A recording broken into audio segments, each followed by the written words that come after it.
and welcome to today's webinar.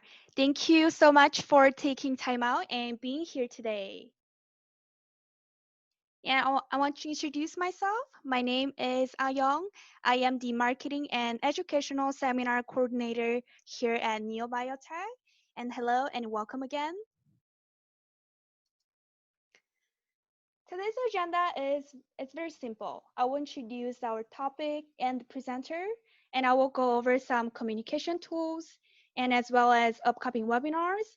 And also I will go over some how you can receive your C credits at the end. So please don't leave, stay until the end. So today's topic is the future of implant dentistry is here part 2 with the Dr. Jeffery Platt. So here's some of the communication tools you can use during the webinar. We strongly recommend it to use the chat box to communicate with the host if you have any technical issues and other than that topic. And at the end, we will have a Q&A session. So please just submit your questions through this Q&A box and Dr. Platt will answer your questions. And also at the end of the lecture, I will have an important announcement how you can receive your C credits for today, as well as our upcoming webinars. So please don't leave and stay tuned until the end. Okay, so let's have our speaker, Dr. Platt, to start the webinar today. Good morning, Dr. Platt. How are you doing? Hey, good afternoon or good evening, depending on where you're coming from in the world here. It's good to see everyone and have everybody here. Welcome to my home. This is where I am and where we're coming from my home to your home or your cell phone or your office, wherever you may be. I'm coming to you today from Colorado is where I am.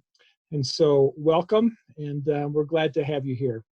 This is a two-part seminar that introduces a topic itself of implants and the future of implants. And if you would care to review part number 1, that has been recorded and is on the website that you'll be able to see that. And so today we're going to do a little bit of retouching on some of the things we did on Monday, but not a lot. Today we're going to continue on with that as far as keeping and making sure that our implants are secure and are ready to restore whenever we would like to restore them. So let me begin by sharing with you my screen and bringing that up for you. Let me get this.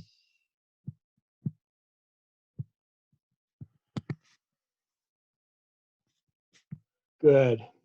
And so as we talked about on Monday, we had,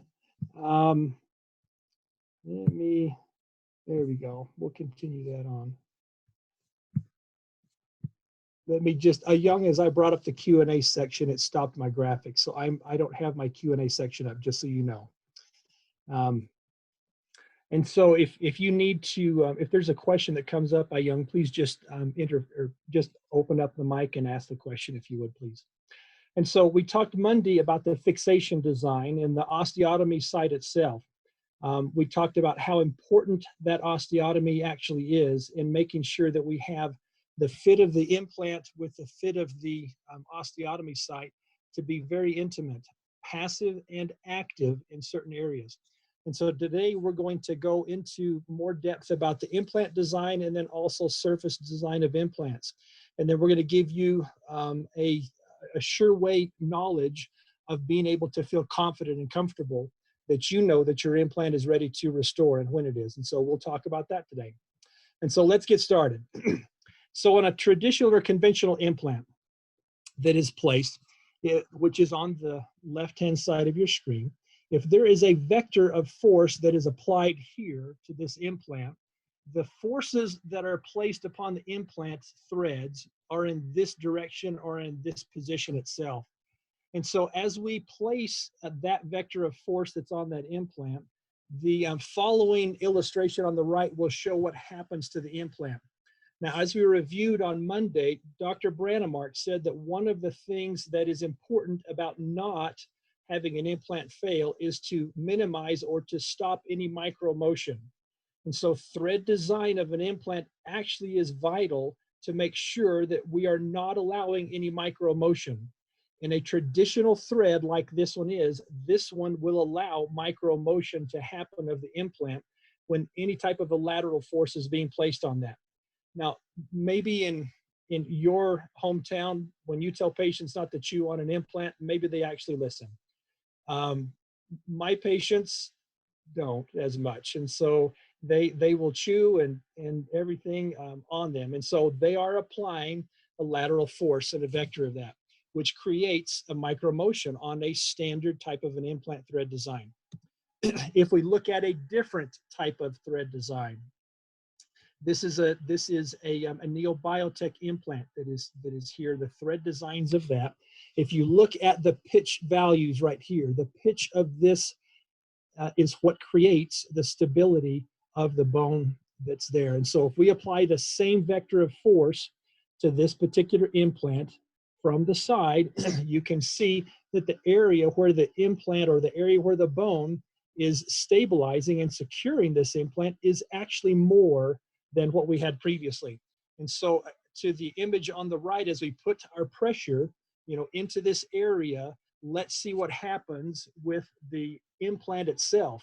As that starts to rotate, it is catching or making contact with bone. As it makes contact with bone, it does not allow any micro motion to happen with this implant thread design itself. And so the thread designs of an implant actually are important to make sure that one of Dr. Brandmark's original suggestions and parameters of an implant is going to be followed, which is still true, and that of decreasing and eliminating any micro motion of an implant. And so as we reviewed on Monday, we talked about the most important area of any osteotomy is the cortical plate area, which typically is going to be the coronal area where the implant makes contact with that. And the reason that that area of the bone is so important is because there is no or little blood supply to that particular bone. In that implant, as that is placed, if we put pressure onto that bone, the cortical plate, and because there is no blood supply to that, that will cause pressure necrosis, and that will result in the bone around that area of the threads to die.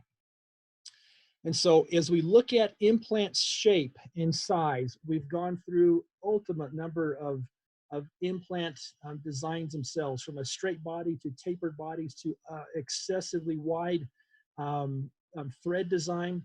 But in the tapered body itself, there actually is a lot of research that shows the importance that a tapered body implant has over other designs. One, it is a little easier for the operator, for the surgeon, to actually create the osteotomy. The angle of that can be changed during the drilling process with the drills. They're typically, with a tapered body implant, there are less drills that are used, regardless of the system that you're using. But there are less drills that are used, which means that there is less trauma to the bone, less chance that we can burn the bone or damage the bone, so that when we insert our implant into that damaged bone, if we have caused trauma to that, the implant itself will end up failing. The ease of insertion of a tapered body is also an increased savings with that. The stability at the apex of an implant is important for this. And that is one of the things that has happened with the tapered body implant, that it has come light years over the straight bodied implant. And so the implant to the left, or on the left side implant, that was the typical standard that Dr. Brandmark began with. Those implants to the right of that are all tapered body, though different in their thread design. And if you look at the number 2 implant, yes, it is narrow at the apex of that implant, but there are no thread designs with that. The threads themselves get smaller and smaller as you get to the tip of that implant. That implant, if you are stabilizing that in an immediate extraction socket, there is not very much thread there that will actually come in contact with bone itself. And so that number 2 implant is easily going to be removed, easily going to have a vector of force applied to that that will dislodge that implant. The number 3 implant is also a tapered implant. We have some threads that are there. They're more than number 2 implant, but they still are not enough to change the forces of vectors of lateral forces. Number 4 implant is more of one that has thread design that is appropriate for an immediate placement implant.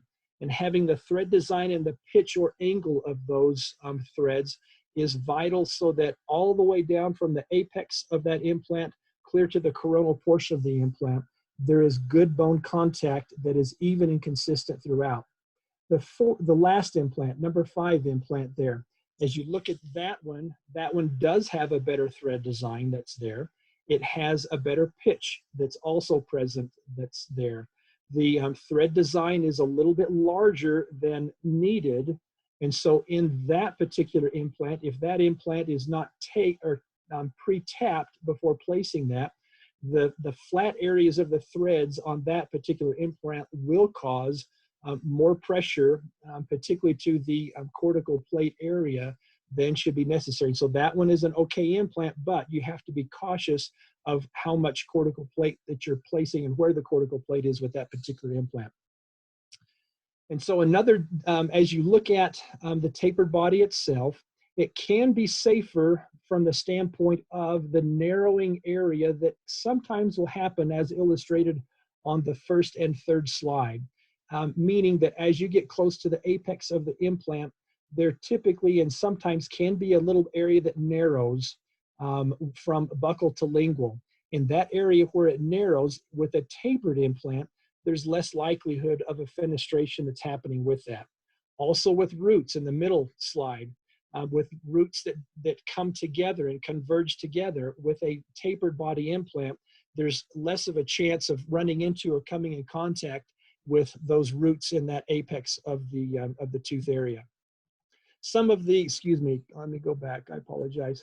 Some of the disadvantages that can be had with tapered body implants that we kind of went over with a couple of slides ago is that the area at the apex will decrease in size, and so it is important to have the apex area and the thread design at the apex designed such that it's not going to allow that implant to be dislodged, so that it will give enough thread design there to allow bone to come into and to fit into the pitch area of the implants.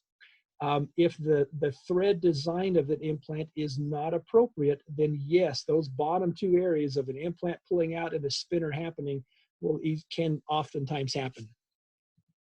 And so a straight bodied implant, and what are the benefits of that? Not much, in my opinion. I think the design of that was great when Dr. Brandemark started, but for right now, where we have in the implants that we have, I don't see a lot of advantages for a straight bodied implant. Instead, I see way more disadvantages for that personally.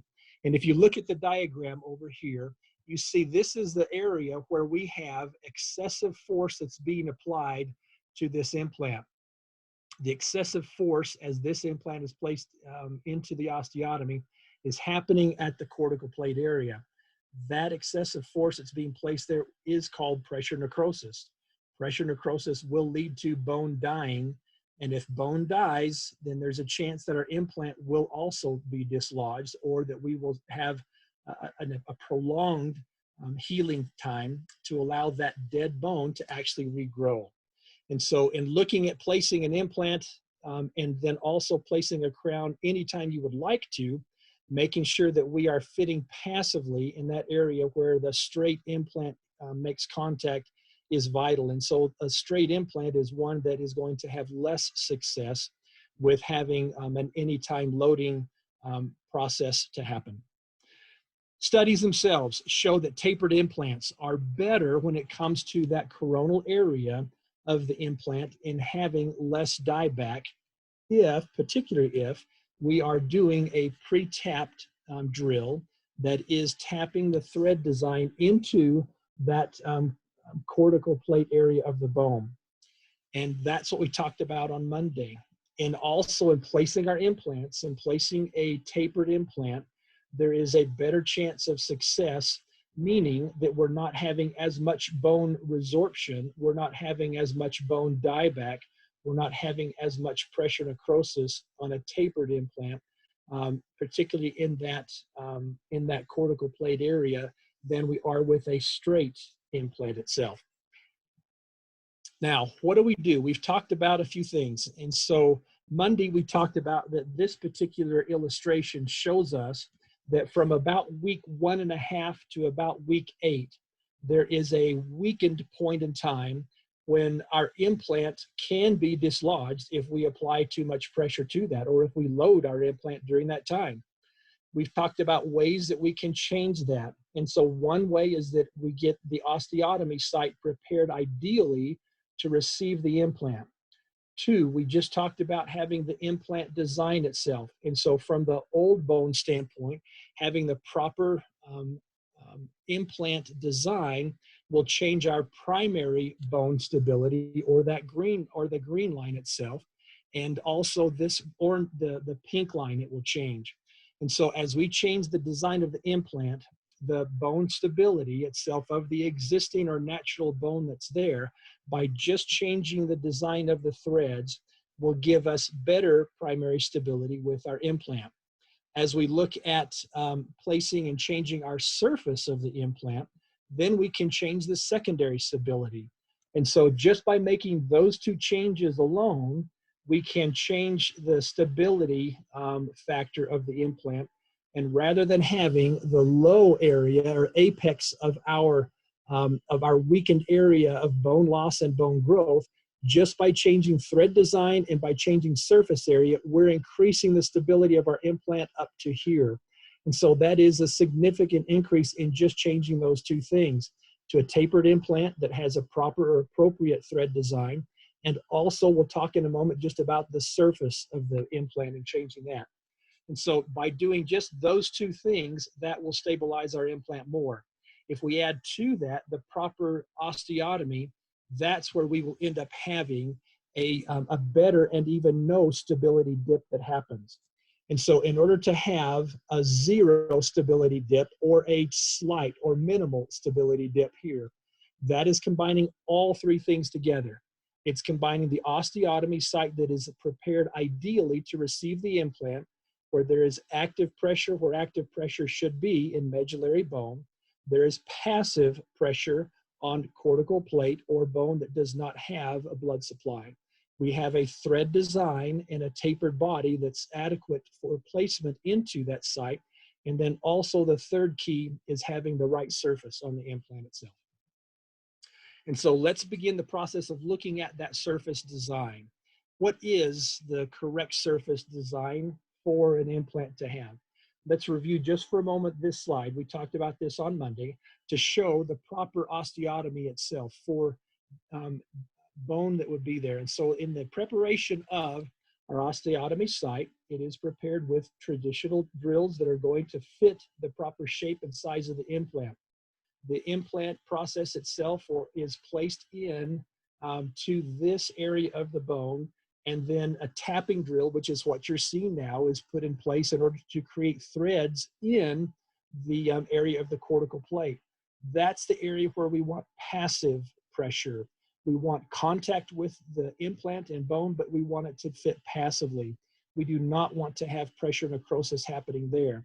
In the area down below that's illustrated here, this is the area that we can have active pressure on the bone itself. And so this area of the osteotomy can be under-prepared so that as the implant is placed, it will compact or compress the bone. And as it compacts or compresses the bone, it will have a better contact, and it will create more stability of the implant itself. And so that is the process that we go through in placement of that implant. Now, how do we know when our implant is truly ready? At the beginning steps of things, it's important to have something that we can measure and have accurate information that will tell us what's happening below the gum line. And so this is an illustration of an ISQ reader.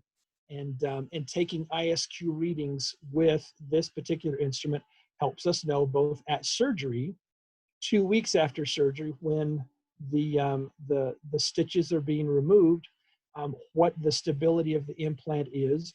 If that is appropriate, then at that point, we're ready to take our impression. If it's not appropriate and the readings that we're getting are not ready, then we may bring them back at 4 weeks and take another reading to see what is our stability of the bone. And then if we need more time, then it will tell us that too. But it will tell us the readings and also the readouts of what the bone interface of the implant is. What we see with the Neobiotech implant is that typically at surgery, as we're doing the readings, at 2 weeks, we're seeing as the same reading or maybe just a drop or two, 1 or 2 numbers underneath that. At week number 4, we're seeing those numbers that are either equal to what surgery or surpassing those, which shows that if there is a dip, it is a slight dip that happens, but it is not one that's significant enough that allows or causes us to have concern with the healing ability of that implant and the osteotomy itself. And so with this illustration, there's 5 implants that are placed.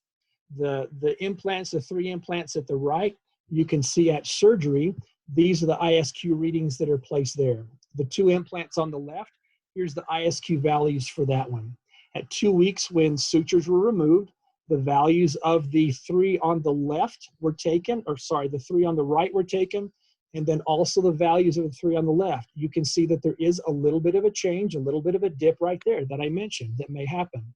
At week number 4, ISQ values are again taken, and those values are back to or exceeding the values of the original surgery. This is indicating that we have bone growth and integration that's happening, and that bone is integrating with our implant because it's becoming more and more stable. And so at 4 weeks, we have been able to place our final prosthesis and our crowns because we have numbers that are showing from the ISQ reader what's happening. This patient is now set up that on tooth number 28, they're ready to start the whole process again. And so with this one, you can see that these crowns that were placed were actually splinted together.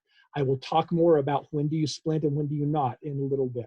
So that way you know, I am not saying that every implant needs to be splinted, but I will give you some information about when should you splint and when should you not, and when it is okay not to. And so we will talk about that also. 2 years later, this is the area where we still have good bone growth and good stability of our lower implants. The tooth number 28 was put in place, and then all across the lower jaw we have good stability. We have good bone. We have good probing depths. We have good readings and good measurements of our implants there. Patient is then ready to have the implants placed up above. The tooth number 4 had a small sinus lift that was done through the crestal osteotomy. It was not a lateral window that was done for that. And so with that osteotomy and with a sinus lift through the osteotomy, the patient was able to have those implants placed, and there's good bone growth that's happening almost from the day 1. On an immediate extraction site, what would we be considering and what would we be looking at? And so in this one where tooth number 19 is removed, the initial ISQ readings at the surgery itself and the placement of the implant were at 81. 2 weeks that came back, and at 2 weeks when sutures were removed, this is the reading that was happening there, which is 83. At 83, we can show you that that is adequate to then begin taking an impression. And so at 2 weeks, there's the option that we could begin taking an impression to have, the final crown placed. After the crown is placed at 4 weeks, occlusion is marked and is adequate to make sure that there are no excursive forces and everything that you already know with the proper placement of an implant. And then follow-up reading at 8 weeks, the crown was removed and then an AnyPeg was inserted, and then the reading that was taken there at that point in time. And so you can see that that creates some stability from the traditional or from the ISQ readers. This is another instrument that Neobiotech has created that's called AnyCheck. AnyCheck is an instrument that can detect even better than ISQ the amount of osseous integration that is happening with the implant itself. The ISQ values tell you the contact, surface contact of bone to implant itself. The AnyCheck tells you the stability of that implant and the stability of that bone implant interface. I'll go into and describe what happens with an AnyCheck as that is created. And so with an AnyCheck, you can see on the screen at the top left, the AnyCheck is brought into contact with a healing abutment. So it has to be a healing abutment that is there and that is placed. If you are submerging this implant as in a 2-stage, you cannot use this, but you can't use an ISQ reader anyway. You have to have a healing abutment that is on the surface of the gum tissue that you can have contact with. And so the tip of that is brought in contact. There is a button that is just in the upper area right here that he is pushing, and as you push this button, that causes this mechanism here to actually tap. And so there's a gentle tap that happens from that. As that taps, it gives back here a digital readout and a digital number. We'll talk about that more also and give some specifics for that. But in general, what happens is that what this is reading is the bone and implant interface area and the osseous integration that's actually happening. The digital readout that it's giving you tells you confidently what the value of or what the amount of osseous integration that's actually happening. I typically suggest that we take a few or a variety of readings all the way around the implant, because as you put it in one spot, it will tell you the exact reading in that spot and in that angle. And so we move around. I typically suggest to go from the buccal to the lingual, to the mesial buccal, the mesial lingual. If you can hit the distal lingual line angles, then do that. And so take a few readings all the way around the implant.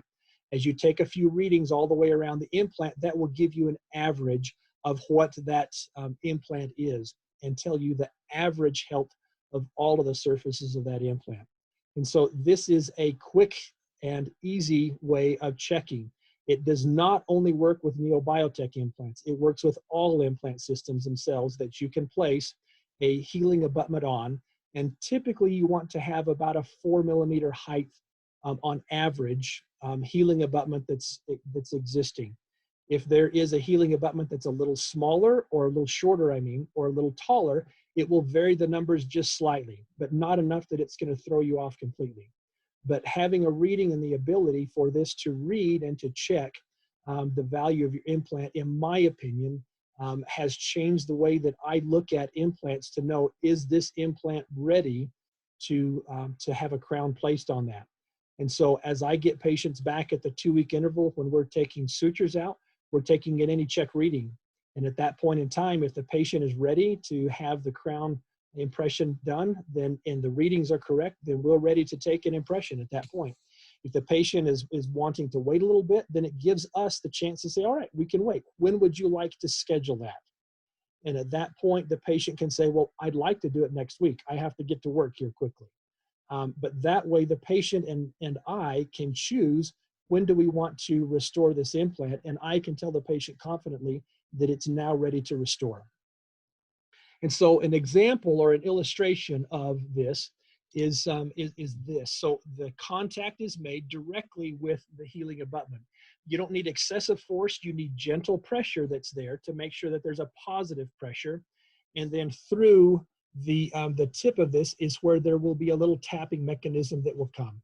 The tapping mechanism that comes onto that is a gentle pressure, but I just tell the patient that we're going to tap the implant and see how it's healed. This is an illustration of what is happening with the perio test. And so the perio test is the instrument that's here on the left. This instrument taps 16 times. And as this taps 16 times, it taps fairly hard. This is one that if you use this on a patient, you have to warn them, I'm not just going to tap your implant, I'm going to beat on you. And so this one has a lot of pressure that's being put on that. If there's an implant that's weakened or that is weaker, this particular type has actually been known to dislodge an implant. The middle section is the AnyCheck. This one will tap 6 times, and as it taps 6 times, it gives you a reading. If by the first 2 taps that it makes, if the AnyCheck determines that this implant is weak or has some stability issues, it will stop tapping. So it will only tap a minimum of 2 times if the implant is weak or is not of the proper value. If it is of a high value, then it will continue and tap the final 6.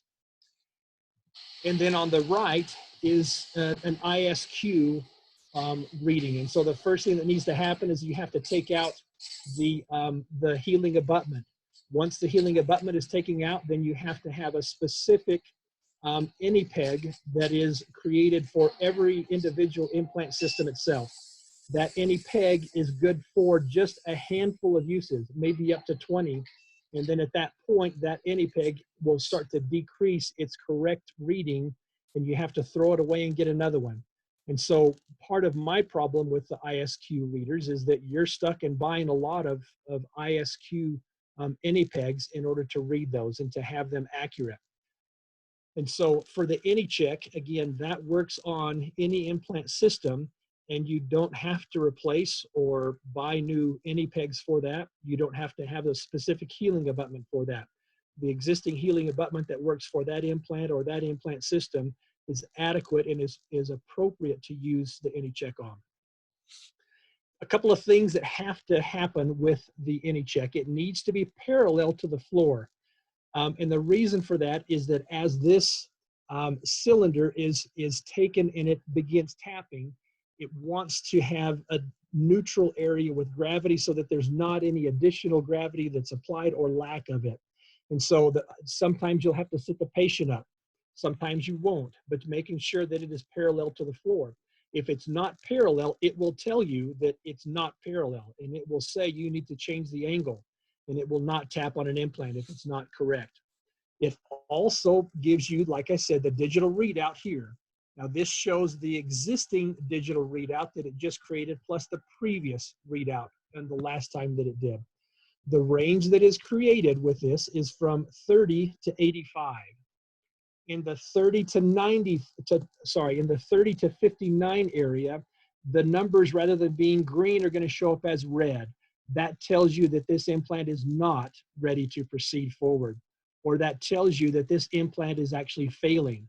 When you have readings that are at the week 2 interval that suddenly go from a green reading when you place it to a red reading, that tells you that this implant is failing. It needs to come out.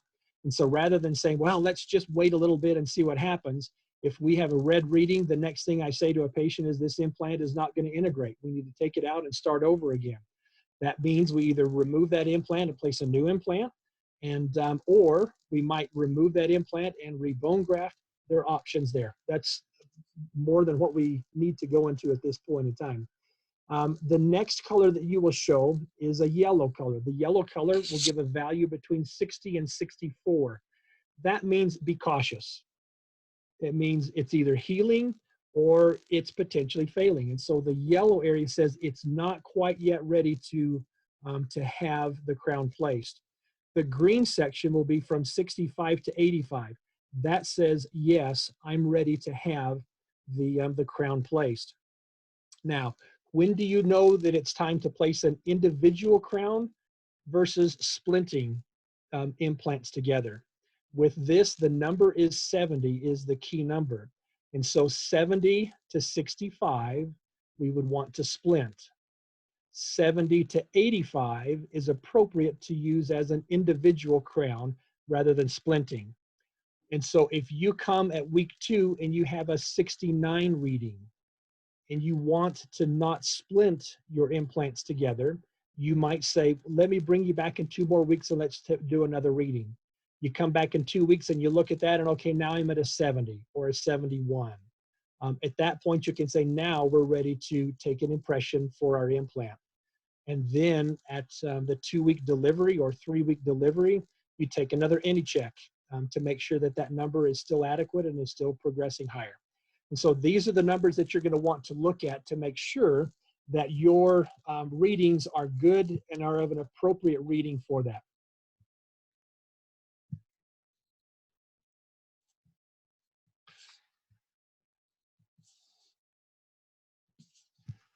Hang on, I've paused here a little bit. Let me move.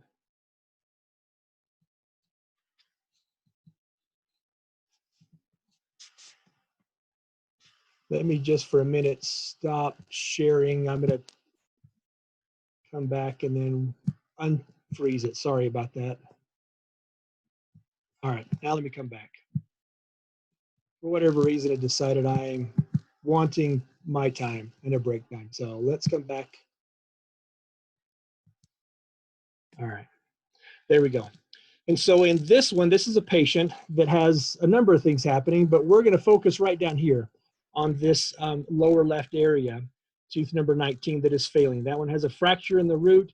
It's got a bone loss that's around that. This tooth is failing and needs to come out.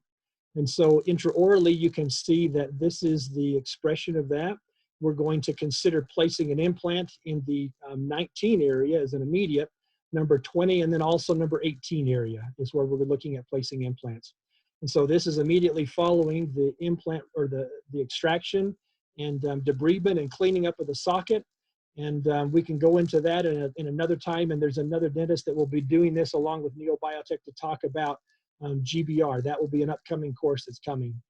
And so looking at this, that is immediate placement. Here's the flap, and we can see the bone that is existing.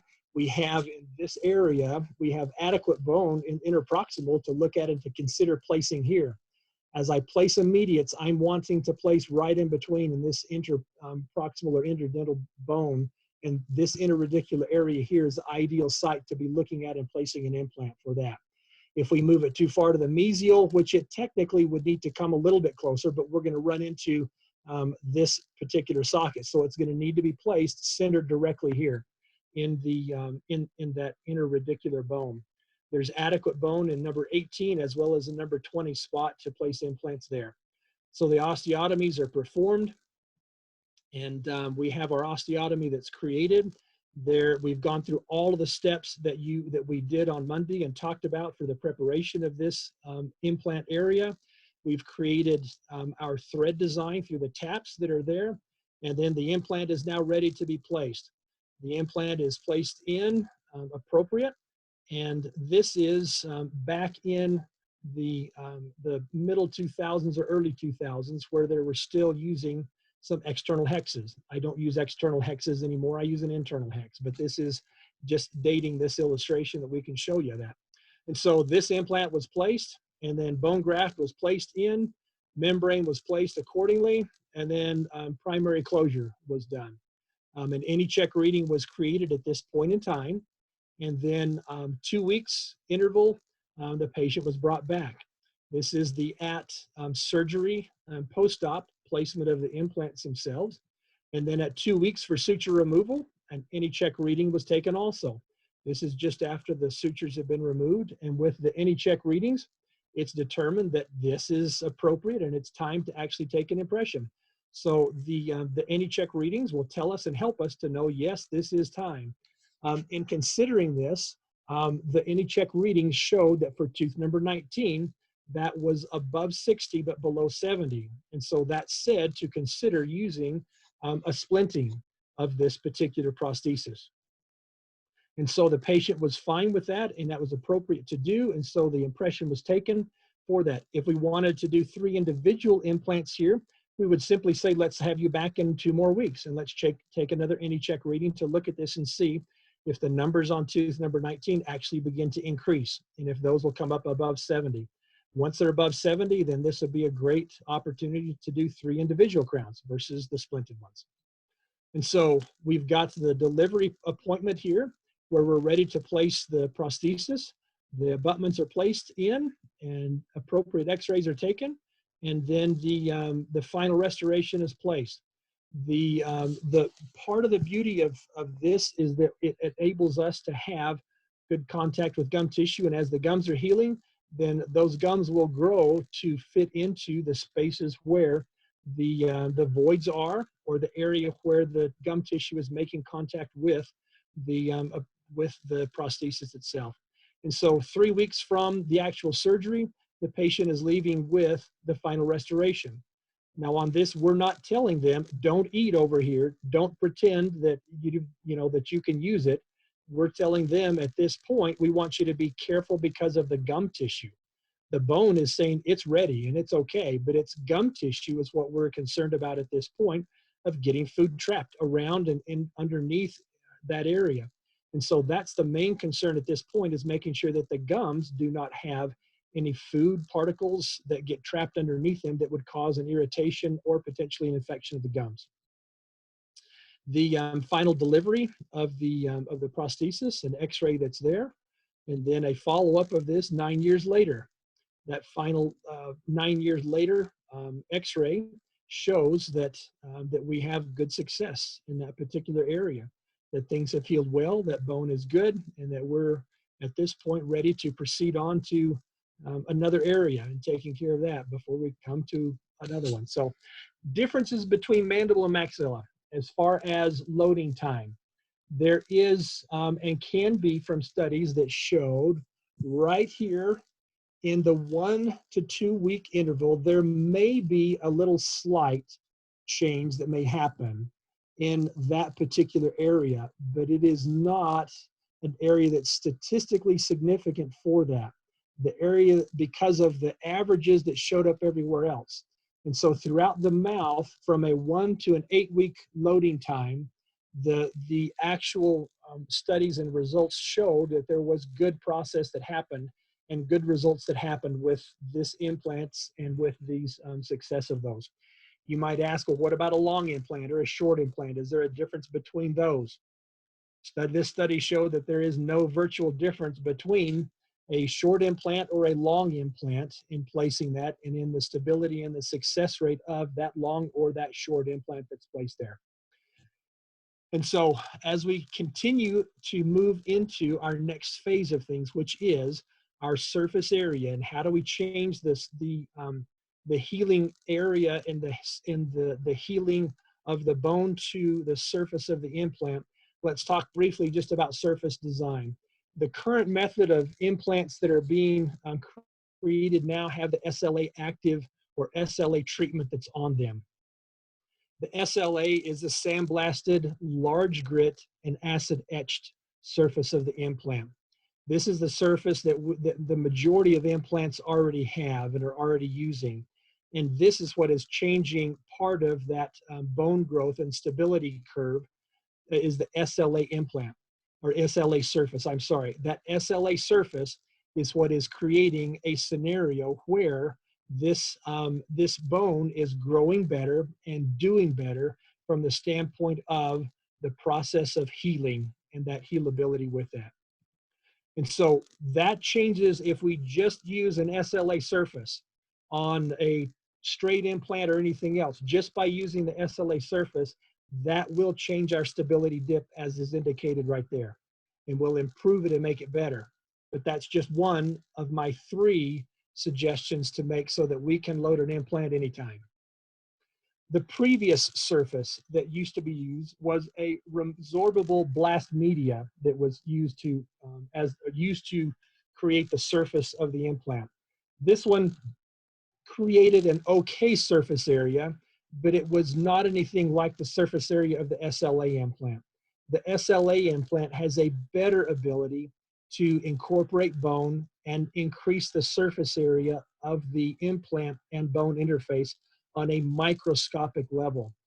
This allows the bone itself to literally grow into the pores that are created from the SLA surface. And so this is the surface that should be on implants that we use or that you're using, in my opinion. As we look at this one, this is an implant that was placed with just a couple of millimeters of bone, that's natural bone that's available. This was a crestal approach that was done, and through the osteotomy, the sinus lift was done and bone was placed through the osteotomy itself. And then following that, the implant was placed. This is not one that we were considering loading immediately because it only has 1 or 2 millimeters of native bone there. The majority of this implant is being covered by bone graft. But in 2 months period of time, this is where we're getting the change in our SLA surface that is increasing and encouraging bone growth to happen in this area. The ISQ readings that were done at this particular time show that within 2 months period of time, we've gone from a reading of 25 up to a reading of 80.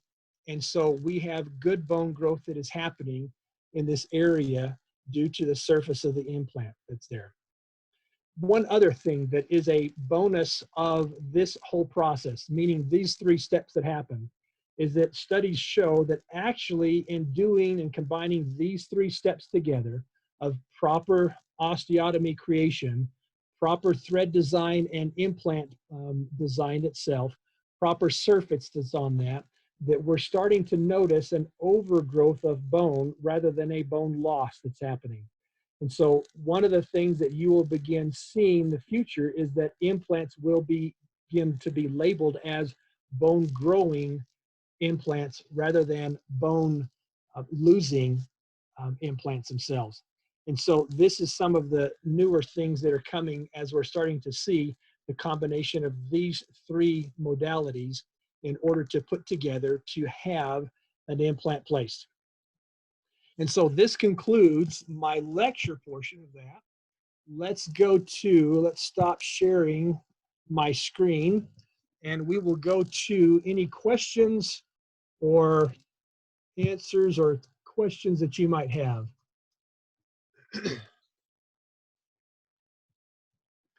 So on the one question is, one of your slides indicate an RA value. Please elaborate the difference between the RA and the SA value of that particular slide. So the main difference with that is going to be the doctor that placed that. That was not my implant that I placed. That was a separate doctor. That was Dr. Huh that placed that one, who was the developer of and creator of Neobiotech. And so his system that he has creates both an RA and an SA value for that. Those values are ones that are a little bit different, but they are part of a study that he was doing besides that, are separate from that. And so it doesn't have a huge difference with what we're doing or how we're approaching this. The main values that we're looking at are the ISQ values in that particular instance of what that was, and then also with the AnyCheck that we're using now. And so I don't use an ISQ reader at this point in time. The main thing that I'm using is just the AnyCheck reading itself. Next question says, is the penguin accurate? I'm going to hope that says, is the perio test accurate? Is what I'm read into the penguin. Other than that, the penguins are pretty accurate, but the perio test is an accurate reading for checking that. And I showed the one slide that showed that. That's the one that taps 16 times before it gives you a reading. That one is an accurate way, and it was one of the first tapping modalities that were used to check the integration of the implant itself. It is accurate, but there is the potential for weakening an implant or even removing an implant if one is in the, from an AnyCheck standpoint, in the yellow area of what an AnyCheck would give. If it's in that yellow area or the red area, the perio test would actually remove that implant because it has quite a bit of force that's being placed on that. And so that would be the caution of why I don't use the perio test, is because it applies a lot of force to my implant itself. That's from the chat new. Let's go to the Q&A section and see if there's anything different with that. To clarify, the AnyCheck can be used for both immediate and delayed placement as long as the implants are not submerged and the HA is 4 millimeters tall. That is correct. And so that is the requirements, is that you would have to have some type of a healing abutment that is there. If you don't place a 4 millimeter tall one, you can place a 3 millimeter or a 5 millimeter. Your number is going to be off maybe 1 or 2 values on the AnyCheck. It's not going to be huge and significant. And so between a 3 and 5 millimeter tall implant is appropriate to use for that. And yes, I take that at both an immediate placement or an immediate implant placement, as well as a delayed placement that I'm checking those. And that is giving me the values to know when is it time for placing the implant itself. with that. All right.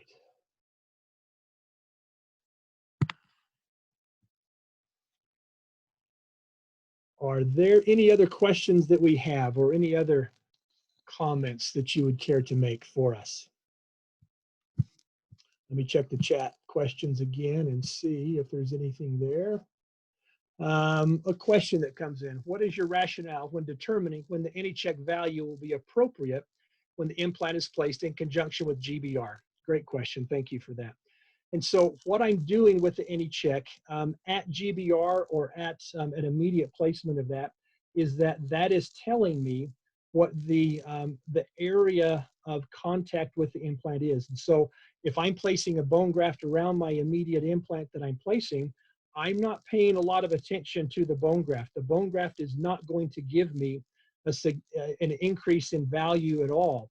One thing that can happen with the ISQ is that you can place bone around an ISQ, and if you compress or compact that bone around that implant, the ISQ value actually will increase and go up. It's a false increase. The benefit of the AnyCheck is, or even the perio test, is that those two will not take into consideration the GBR and that bone contact that it's making with that. And so the AnyCheck completely separates that new bone graft that you've done and just looks at the amount of contact that that bone is having with solid bone, and isn't going to give you a false reading or a false positive from that.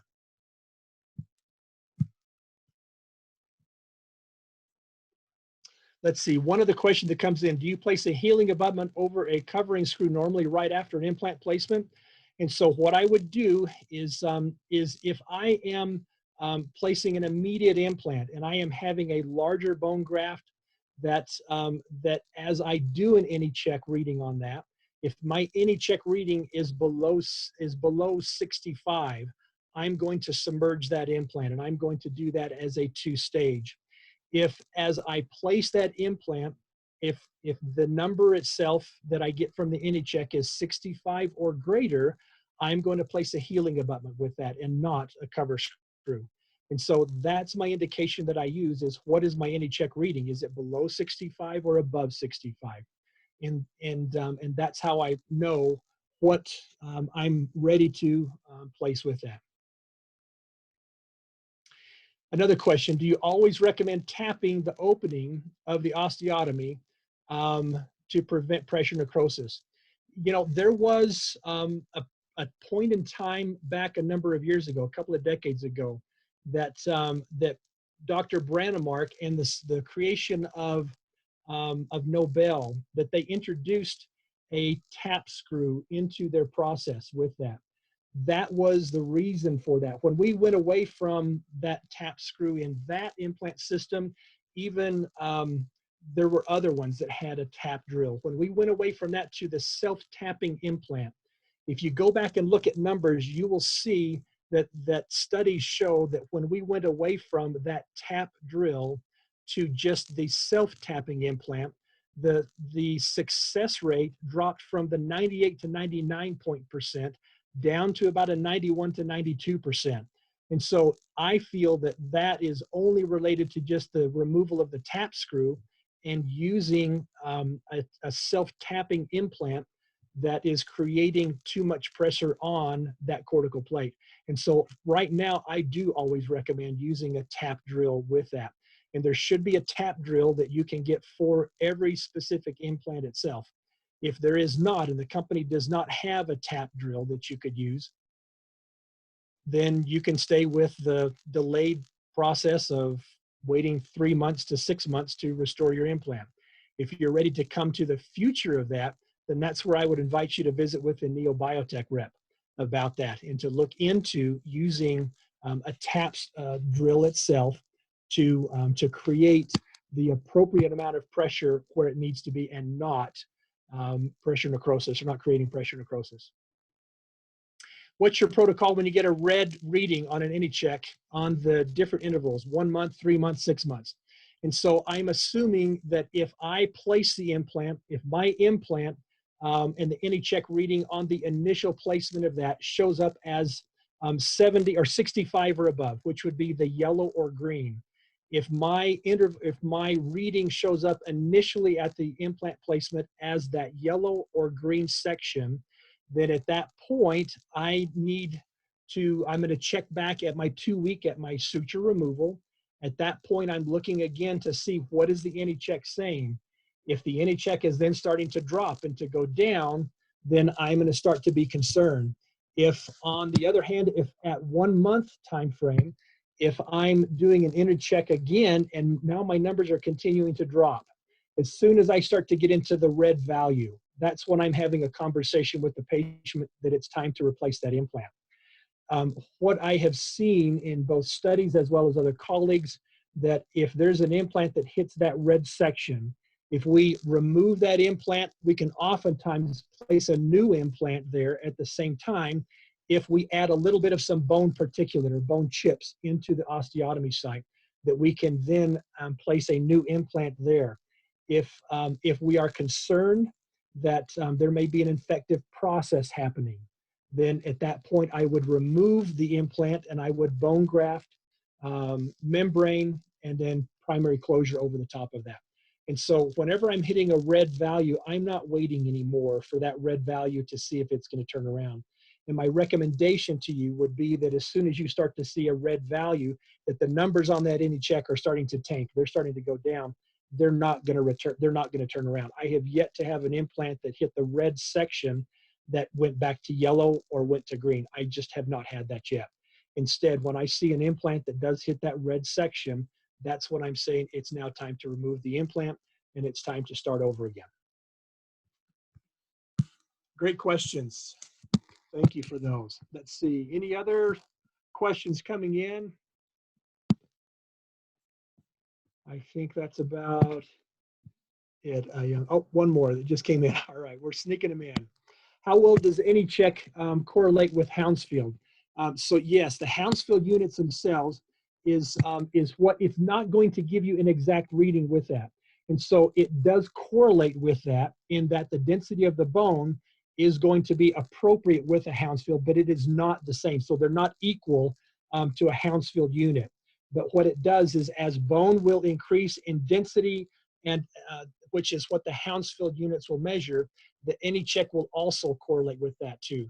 And so if you want to have a Hounsfield unit reading for that, then that would be something that you could do with a cone beam that you would take and look at that. But it's not going to give you an exact equivalent of Hounsfield versus AnyCheck, but it will be parallel with each other as those numbers increase and as the healing gets better. It will be parallel with that. Thank you for that question. That's awesome.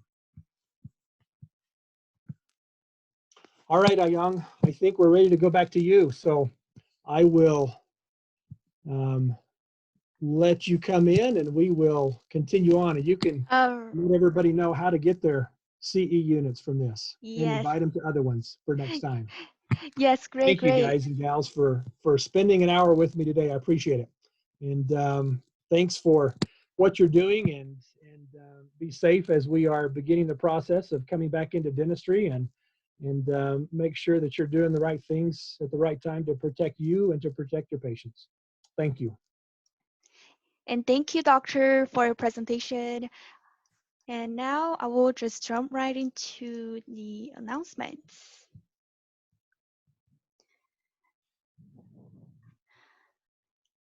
Okay, so if you are interested in taking our webinars, you can find upcoming webinars in our website at www.neobiotechUSA.com. And you will see this page like this. And once you click on the webinar, you see all our upcoming webinars. And then basically you can just click on the register now, the one that you would like to take in the future.